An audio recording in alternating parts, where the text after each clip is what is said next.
Now on Spectrum Bay News 9, a Manatee County mom accused of leaving 2 children in a hot car. Deputies say she was intoxicated and hostile. And an arrest in a Tampa house fire earlier this month. Police say the suspect knew a woman was inside sleeping when he ignited gasoline. We continue to watch the whales that stranded themselves on Redington Beach yesterday. An update on the 2 that are recovering in Tarpon Springs. Round 2, day 1, the Democrats facing off again, this time in Detroit. And a fond farewell to a retiring Florida Highway Patrol trooper who served Manatee County for 36 years. I'm Stephanie Claytor. This is your news weather now.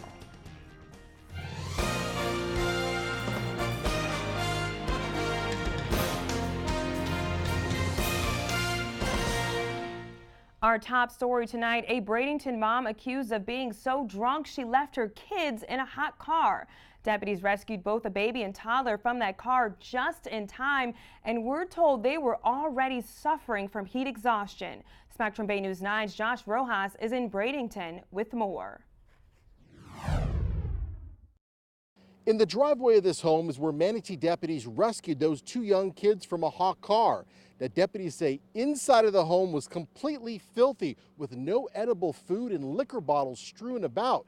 Now take a look over here and you can see piles of trash that were taken from inside the home today, along with furniture. Deputies say 35-year-old Andrea Cole was so drunk that she had no idea she left her kids in the car. Deputies say they rescued a 7-week-old baby and 2-year-old boy from that hot car. We're told both children had bites and sores on their bodies. Deputies say they were called to Cole's home for a possible domestic disturbance. New developments surrounding a Tampa house fire earlier this month. A man now faces arson and attempted murder charges in the case. Tampa police say John Petrie set the home on Church Avenue on fire on purpose by pouring gasoline in the hallway and igniting it. Investigators say he knew a woman was sleeping inside at the time. She was able to escape but was burned on the foot. The Trump administration is now exploring a possible vacant sites in Central Florida to locate a permanent shelter for migrant children. Spectrum Bay News 9's Jeff Allen tells us that even state lawmakers say they didn't know about this until last night. Virginia, Los Angeles, and Central Florida. Those are the locations HHS says it's considering to build a state-licensed permanent shelter for unaccompanied migrant children. Government officials say they must search for permanent shelters to reduce the need for temporary influx shelters in the future.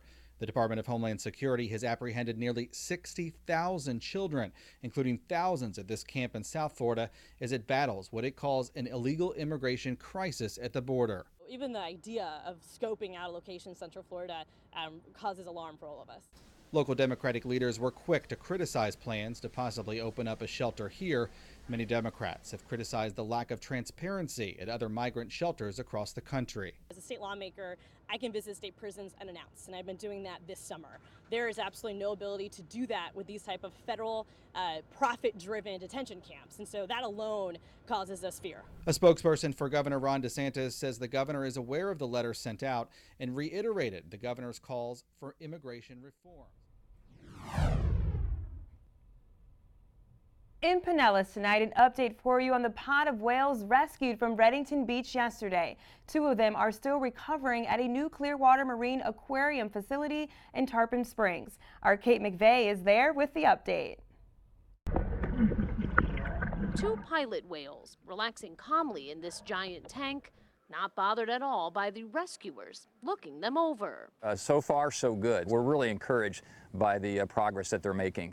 2, 3. Quite a different scene from yesterday when the whales, along with 3 others, stranded themselves along Redington Beach. Yes, sir. Yes, sir. Dozens of vacationers. We will continue to check in on the whales and, of course, let you know when they are set to be released. An update to a story we first brought you last week. An arrest warrant has been issued for a Tampa man in connection with a recent theft at Struthers Honey in Lake Wales. Investigators say the so-called store's honor system was violated and hundreds of dollars worth of honey was taken in exchange for just a few dollars. Detectives now say one of the people seen in surveillance video is 52-year-old Muhammad Abdallah Hamid. The other man and woman haven't been identified. Call Heartland Crime Stoppers if you have any information. Friends and neighbors of the California Garlic Festival suspect are speaking out. Family friend Jerome Turkin said when they heard the news of the shooting at the Gilroy Festival, the family of 19-year-old Santino Lagan initially thought he was a victim. Turkin was shocked to later learn Lagan was the accused gunman. Really don't expect that, being from a quiet boy that doesn't get in trouble or anything. Residents held 2 vigils last night to honor the victims.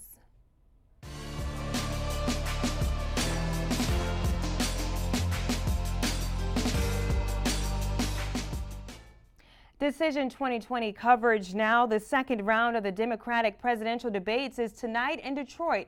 Once again, the debates will be spread over 2 nights like the first debate in Miami last month. 10 candidates will square off each night. We'll bring you complete coverage both nights on Spectrum Bay News 9. There's also a full breakdown on how the candidates qualified and who you'll see each night on baynews9.com. An emotional farewell tonight for a Florida Highway Patrol's trooper. She was the current longest-serving female trooper. Her name was Barbara Earhart, and she signed off today for the last time with a clear message: girl power. I also hope that I have encouraged other women throughout my years that may have entered law enforcement and those that are thinking about entering law enforcement. Trooper Earhart served her entire 36 years in Manatee County. Her final radio call continued with thanks to her loved ones and co-workers and well wishes and congratulations and goodbye from them. We thank Trooper Earhart for her service and wish her a happy